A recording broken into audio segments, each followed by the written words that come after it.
Ito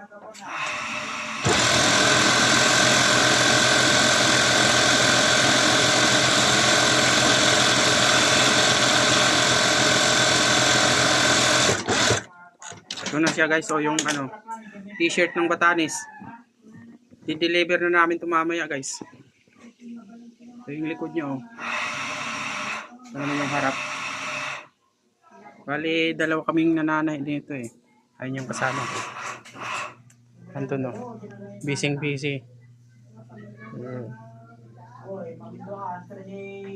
Ito yung piping tawag dito eh.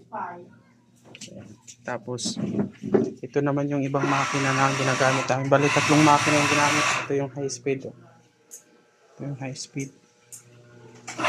Ito naman yung aging. Yan, ito. Bali sa isang damit, 3 makina yung ginagamit para mabuo siya. Yun lang. Thank you for watching.